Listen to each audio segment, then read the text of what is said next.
Assalamualaikum warahmatullahi wabarakatuh. Salam sejahtera untuk kita semua. Halo sahabat Sipakarewa, senang sekali kita bisa Waalaikumsalam warahmatullahi wabarakatuh. kembali bertemu di bulan yang penuh keberkahan ini.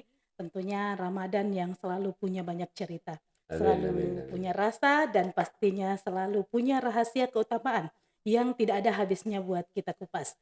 Tapi hari ini istimewa sekali karena kita tidak akan ngobrol sendirian, telah hadir bersama saya dan tentunya di tengah kesibukan beliau mengawal kerukunan dan pelayanan keagamaan di Sulawesi Barat, beliau menyempatkan hadir untuk kita semua. Langsung saja mari kita sapa tamu kehormatan kita hari ini. Assalamualaikum warahmatullahi wabarakatuh. Selamat datang Bapak Dr. Atenota MA. Beliau adalah Waalaikumsalam warahmatullahi wabarakatuh. beliau adalah Kepala Kantor Wilayah Kementerian Agama Provinsi Sulawesi Barat. Apa kabar hari ini Bapak? Alhamdulillah, sedikit agak ngantuk. Terima kasih Bapak sudah meluangkan waktu untuk berbagi inspirasi bareng teman-teman hari ini tentunya di podcast Sipakarewa di edisi Ramadan kali ini. Baik, senang sekali juga hari ini saya mendengar kabar bahwa Bapak dalam keadaan yang sehat dan tentunya semangat Pak ya. Insyaallah insyaallah. Karena sejujurnya kalau yang dilihat dari luar saja Pak sudah terbayang betapa Mhm. padatnya kegiatan, agenda khususnya di Kemenak sendiri di bulan suci ini. Dan bicara soal kesibukan yang luar biasa itu Pak, saya jadi penasaran di tengah tumpukan tugas kenegaraan ini apa sih ritual kecil atau momen pribadi yang Bapak jaga supaya tetap bisa merasakan manisnya ibadah Ramadan dan tidak kehilangan esensi spiritualnya? Ini yang, menarik ini karena saya sesungguhnya itu dalam hidup ini tidak punya, eee, trik tertentu atau tidak punya, eee, tertentu, tapi satu aja, hidup itu dijalani dengan, happy.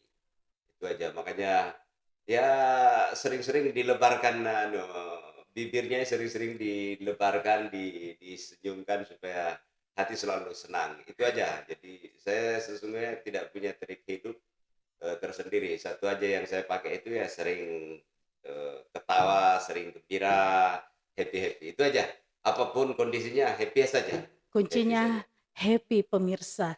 Jadi saya juga sebagai salah seorang staf Kemenak, saya akan langsung happy begitu lihat senyumnya Pak Kanwil, Pak. Amin amin amin amin amin. Baik, Amin. para pendengar podcast di Pakarewa kita ini kan kebanyakan itu mereka adalah teman-teman muda yang mungkin setiap tahun merayakan Ramadan, tapi terkadang merasa rutinitasnya begitu-begitu saja, Pak.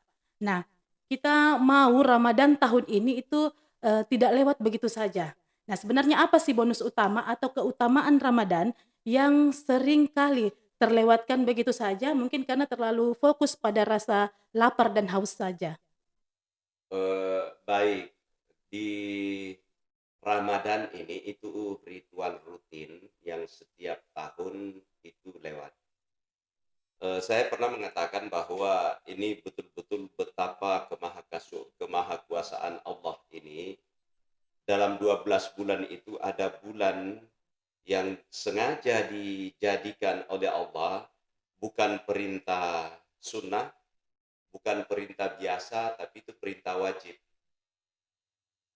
Ternyata bulan Ramadan ini, untuk urusan fisik saja dulu, kita bincang untuk urusan fisik. Rasulullah mengatakan, "Sumu tasih, puasa kamu supaya kamu sehat." Bagi orang yang bisa memaknai hadis ini, dari sisi fisiknya saya dulu, Iya. kita mau ambil, ternyata luar biasa. Saya hari ini itu ada program saya jalani namanya intermittent fasting.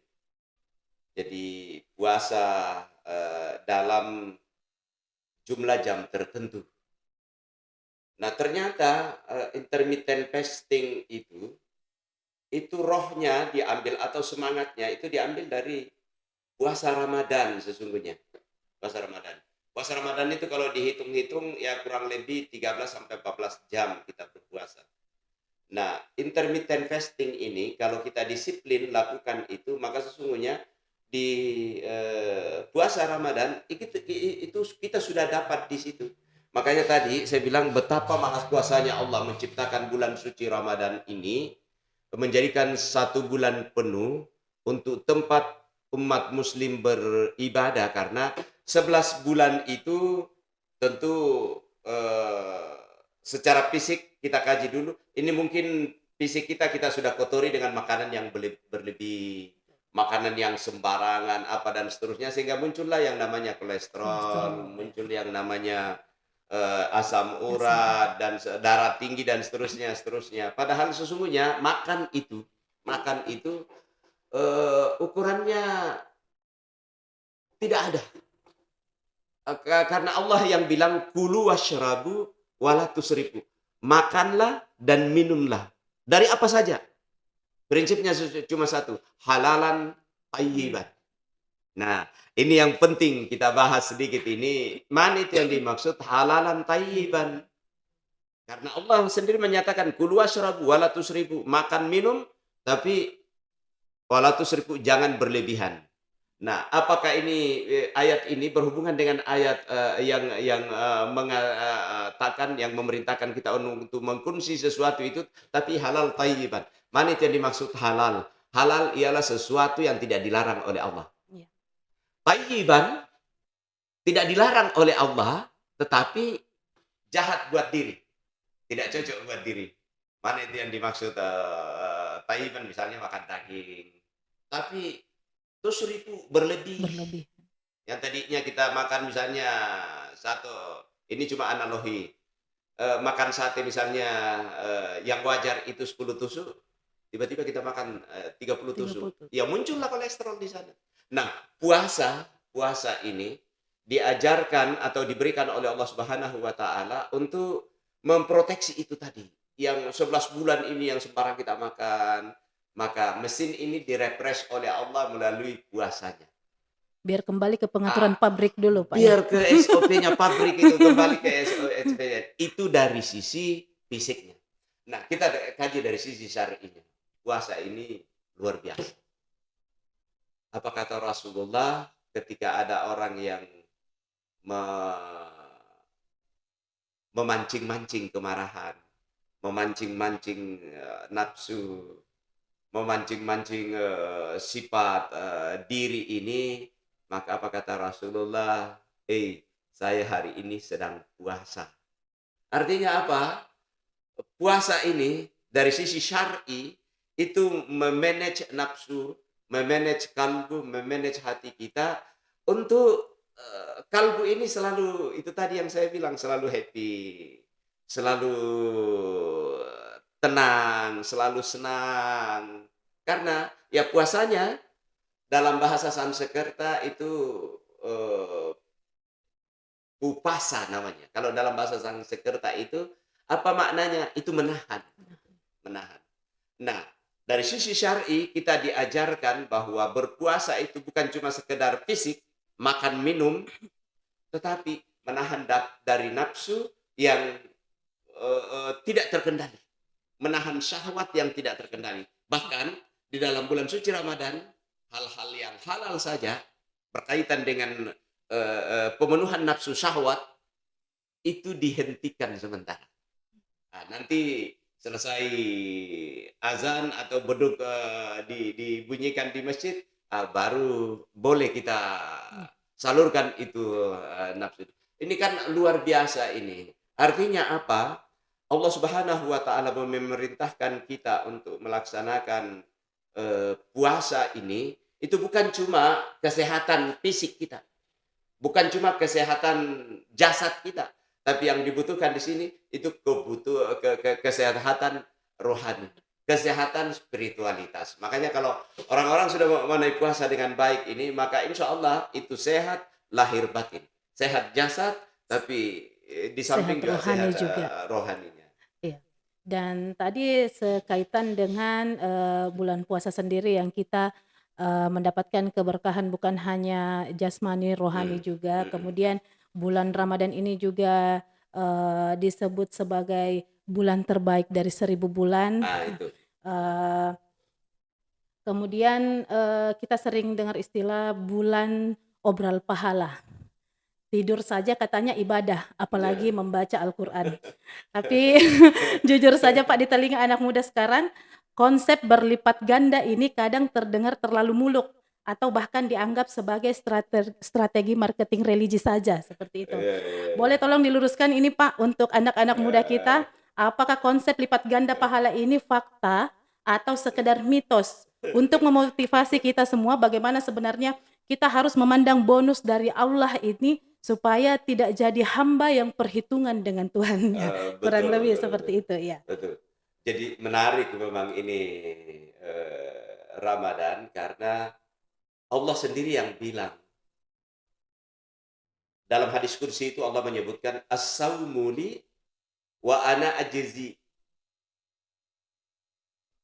Salat itu puasa itu ibadah hambaku. Maka insya Allah malaikat yang catat itu amalnya dan diberikan. Zakat itu puasa hamba, itu ibadah hamba itu. Naik haji itu ibadah hamba semua.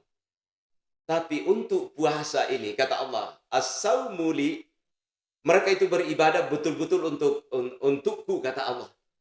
Maknanya begini. Jadi yang menarik itu di puasa ini kan puasa tidak kelihatan. Tidak ada jasadnya. Tapi ibadah-ibadah yang lain itu seluruhnya punya fisik. Jangankan salat ketika kita salat misalnya sengaja panjang-panjangin karena ada mertua dengar atau dipanjang-panjangkan karena ada orang lain dengar. Baca Quran, sengaja baca Quran lama-lama karena ada orang yang lihat. Bersedekah kalau tidak disebut namanya, ketika sudah masukkan uang di celengan itu kurang sahih rasanya. Jadi seluruhnya punya fisik ini barang ini. Tapi untuk puasa jangan bilang ada fisiknya, sama sekali tidak ada tandanya. Tidak ada tandanya. Tidak berwujud, Pak. Tidak berwujud puasa ini. Kamu bilang orang berpuasa itu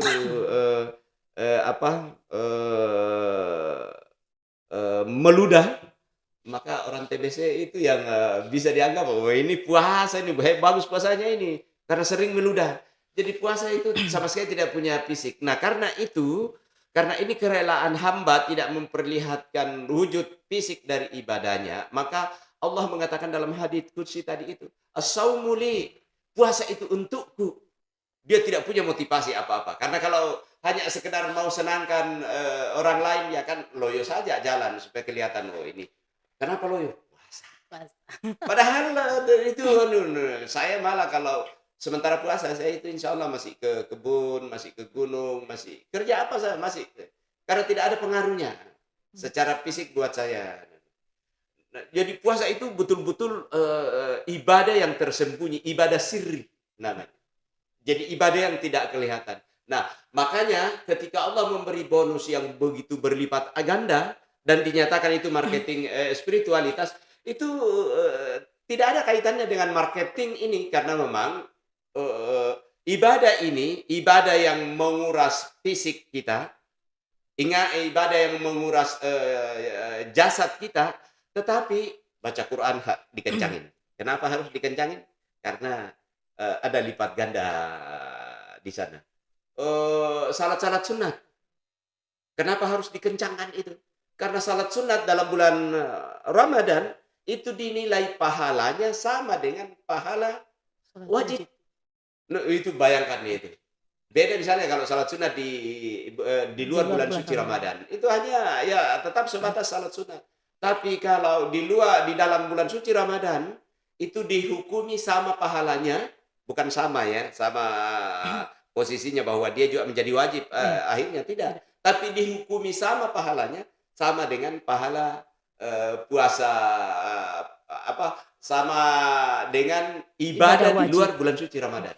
Jadi dihukumi sama pahalanya dengan ibadah-ibadah wajib. Jadi kalau dibilang itu marketing itu bukan, karena memang puasa ini menguras fisik. Nah, tapi karena dia menguras fisik, tapi justru tambah kencang ibadah kita, puasa tambah kencang salat kita, tambah kencang zakat kita, infak kita. Kemudian mulut ini tambah dikunci untuk tidak ngomong sembarang.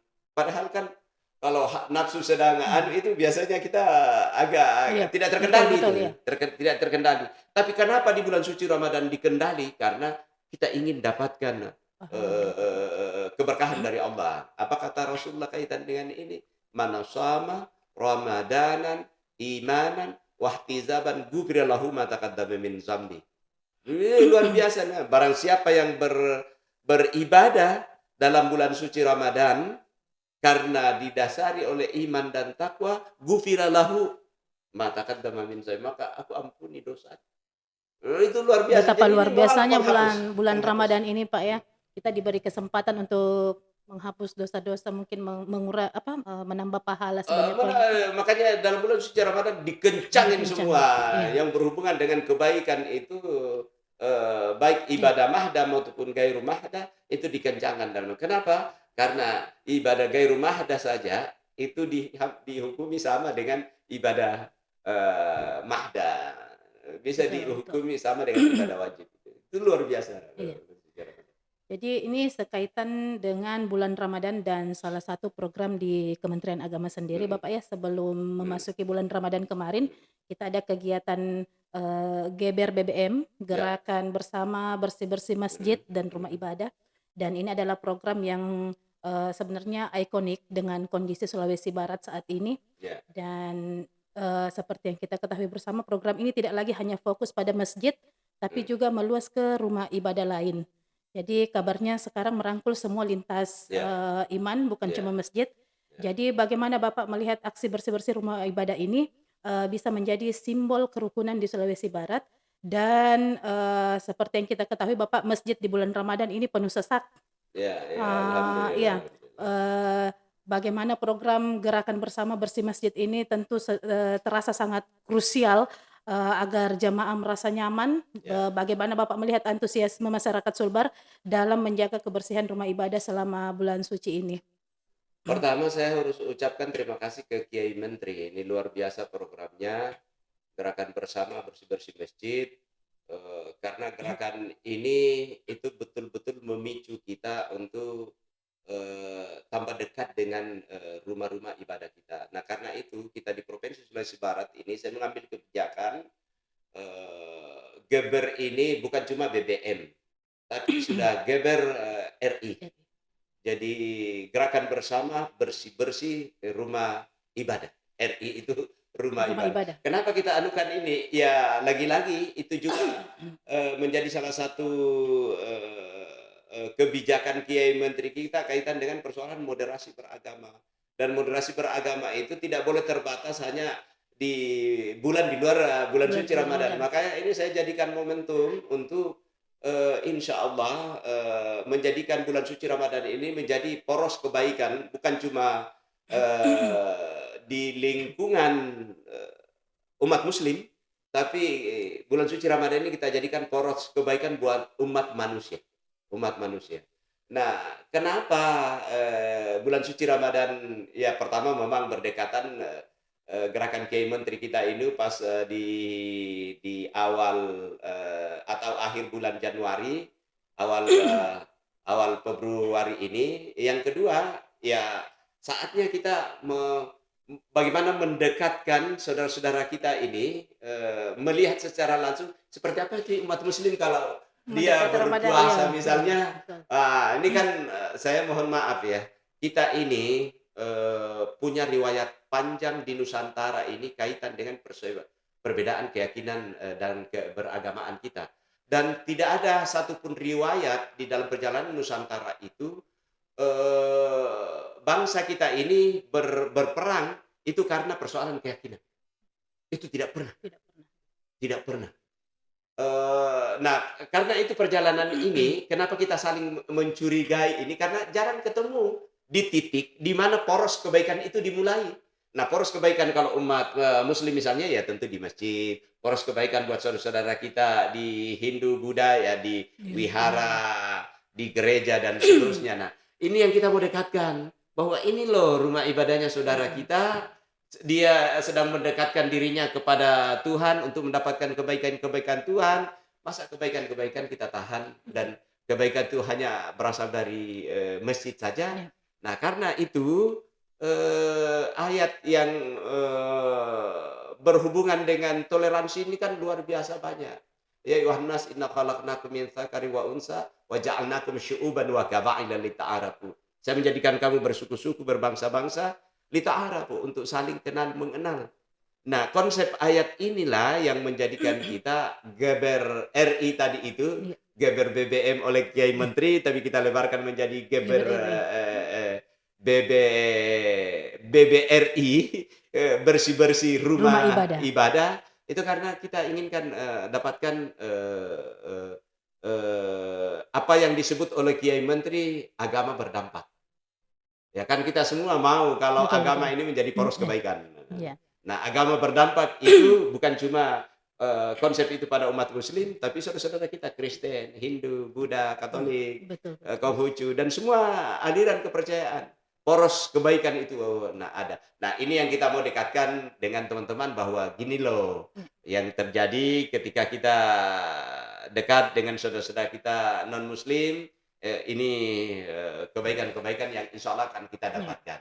Dan Indonesia itu salah satu negara yang dikagumi oleh dunia itu karena salah satu di antaranya moderasi beragamanya itu begitu kuat, iya. toleransi beragamanya itu begitu kuat. Sehingga kita harus berterima kasih buat saudara-saudara kita di Nahdlatul Ulama, saudara-saudara kita yang ada di Muhammadiyah, saudara-saudara kita yang ada di perkumpulan-perkumpulan keagamaan Kristen, Katolik, dan karena inilah yang mendorong gerakan moderat ini Moderasi. dalam beragama, moderasi dalam beragama ini menjadi sebuah kenyataan realitas dalam kehidupan keseharian. Jadi hampir kalau persoalan keagamaan itu kita di Indonesia tidak ada Tidak ada, persoalan iya. lagi, kecuali yang aliran-aliran yang Aliran, iya, dalam tanda kutip aliran-aliran keras itu iya. belum selesai anunya, Belum maka itu perlu dia datang sekali-sekali di Kementerian Agama Provinsi Sulawesi Barat iya. untuk ngopi supaya kita Supaya kasih kita bisa ngobrol dan kasih pencerahan, kita Pak, kasih ya. pencerahan dia supaya dia bisa Iya. dapatkan gimana mencicipi kopi yang luar biasa Ya di memang kopi moderat ya. di Kementerian Ya memang Agama. luar biasa sekali untuk moderasi khususnya kita di Sulawesi Barat, Bapak ya. Saya secara pribadi pun merasakan sendiri sebelum bergabung dengan Kementerian Alhamdulillah, Agama. alhamdulillah, Kebetulan alhamdulillah. rumah saya, Pak, saya Ya, minoritas di ya. situ. Saya Muslim seorang diri. Oh ya, alhamdulillah. Ya, ya, Saya ya, dengan ya, ya, teman-teman ya. Nasrani yang Ya, ketika ya, ada musibah yang pertama ya. kali tolong saya Oh, tetangga, tentu tetangga, itu luar masya biasa. Allah.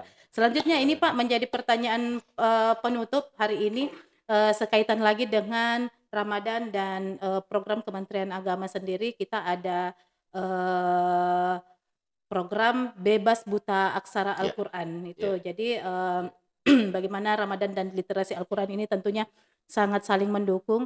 Saya Pak secara jujur hatam Al-Qur'an itu nanti di bulan Ramadan. Jadi kalau alhamdulillah di kalau masih luar bisa. kalau di luar Ramadan Pak baca Qur'annya mungkin satu ayat, dua ayat untuk ini karena nunggu waktu berbuka itu agak lama Pak. Jadi Iya, iya, dihabisin iya, untuk iya, baca iya. Al-Qur'an. Iya. Jadi bagi ASN Kementerian Agama sendiri menemukan momentum paling pas sekarang. Apakah ada target khusus selama bulan Ramadan agar ASN kita semakin dekat dengan Al-Qur'an? Dan kemudian satu lagi Pak, ini pertanyaan titipan, pesan moderasi di mimbar Jumat dan tarawih selama Ramadan ribuan mubalik turun ke mimbar-mimbar di pelosok Ya, tidak ya, tidak terkecuali ya, teman-teman yang ada di Kementerian Agama juga.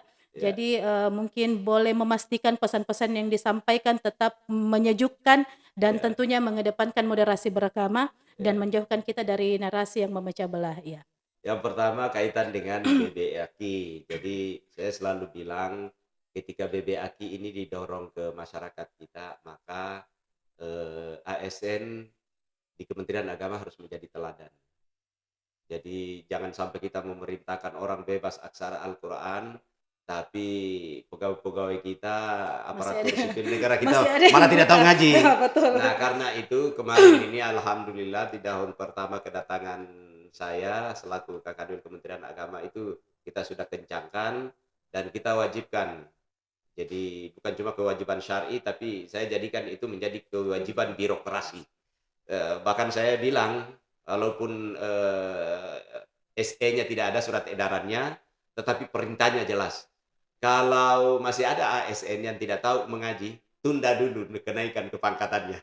Saya berani bilang begitu. Saya berani bilang begitu. Kenapa? Karena persoalan keagamaan ini literasi agama itu harus dimulai dari baca Al-Quran yang bagus. Kalau baca Al-Quran tidak bagus, maka literasi keagamaan kita itu tidak akan pernah kita dapat secara maksimal. Nah, karena itu, kenapa itu menjadi kewajiban? Karena insya Allah orang yang tinggi literasinya, tinggi baca Al-Qurannya, insya Allah kinerjanya juga itu akan berpengaruh. Akan berpengaruh. Jadi lingkungan itu yang ingin kita buat. Untuk apa ya? Untuk mencapai kinerja yang menjadi target di dalam proses pekerjaan keseharian kita sebagai aparatur sipil negara. Nah, karena itu BBAKI ini menjadi sesuatu gerakan, tapi secara pribadi saya nyatakan itu saya wajibkan untuk seluruh ASN. Kenapa? Ya itu tadi dasarnya. Iya, apalagi Ketika kalau bicara literasi harus bicara Al-Quran. apalagi kalau kita diklaim sebagai pegawai Kemenak, kadang di luar diklaimnya Nah, sebagai ustazah, ustaz, itu yang itu tiba-tiba juga. Barasanjit Jadi tabe yang dari Kemenak. bukan cuma sekedar Iya, mau menjawab itu, tetapi memang kita harus menjadi teladan. betul Pak, betul. Teladan dari sebuah gerakan keagamaan. Jadi kalau saudara-saudara kita dari Kristen tidak pernah ke gereja, kemudian orang disuruh ke gereja, orang kan bilang, ah ini perintah gombal ini. Tapi kalau kita menjadi teladan di sana, insya Allah itu akan menjadi sebuah gerakan. Nah, yang terakhir kaitan dengan hari ini yang memang subhanallah masyarakat kita begitu antusiasme, mudah-mudahan itu bukan cuma di 10 pertama Ramadan dan 10 terakhir Ramadan.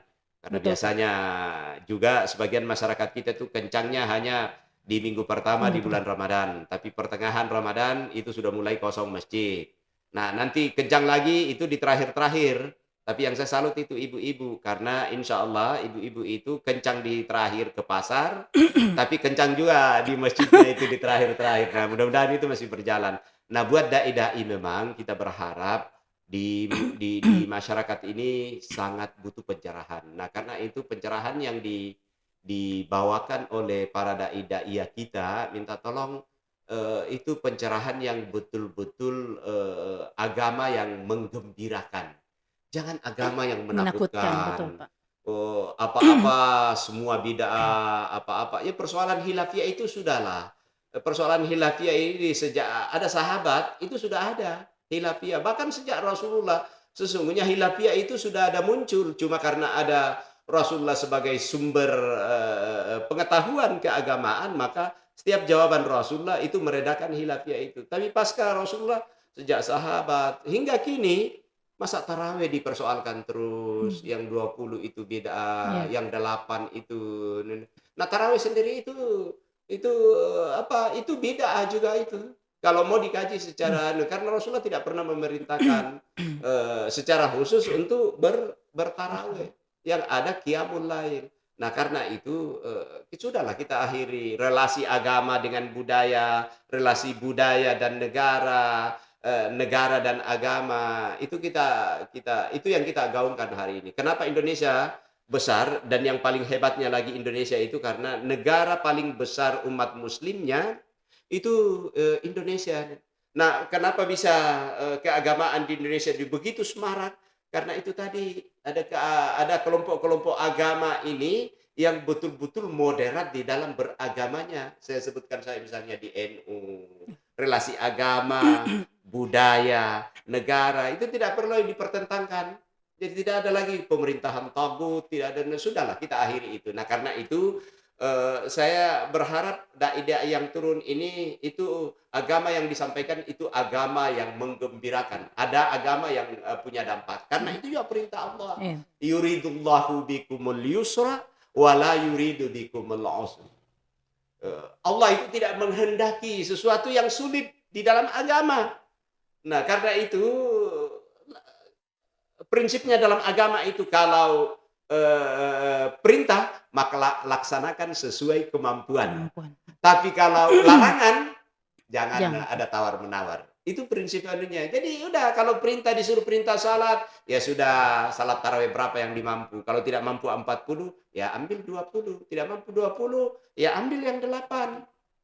Nah, itu prinsipnya. Jadi tidak perlu lagi dipertentangkan antara agama dengan budaya ini atau agama dengan negara, karena relasinya itu sudah selesai hari ini dan Indonesia itu menjadi patron dunia hari ini. Mungkin ini yang sampai sempat saya sampaikan. Harapan kita tentunya mubalik-mubalik kita, para ulama-ulama kita Ya, yang hari ya. ini, turun langsung untuk melakukan, yang tadinya mungkin hanya saat Jumat sekarang jadi tiap malam di Ah, masjid-masjid itu itu sampai pesannya Pak ya itu seperti yang kita inginkan itu, bersama. Intinya kalau dia perintah maka laksanakan semampunya. semampunya. Ketika itu larangan meskipun Anda mampu Ah, jangan dilaksanakan.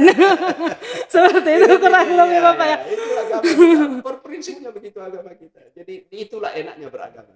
Masya Allah, obrolannya sangat menyejukkan sekali di tengah rasa haus dan rasa lapar puasa kita hari ini.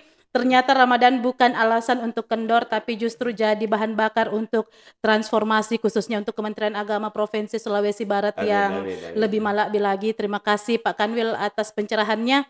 Semoga segala ikhtiar Bapak dan jajaran Kementerian Agama Sulawesi Barat menjadi amal jariah apalagi di bulan yang pahalanya dilipat gandakan ini. Amin, Sahabat amin. Sipakarewa, demikian podcast kita kali ini. Tentunya kita ucapkan terima kasih sekali lagi kepada Bapak Kakanwil. Terima kasih sudah berkesempatan hadir hari ini. Luar biasa sekali wejangannya hari ini Bapak. Dan pada akhirnya saya Yuniati Yusuf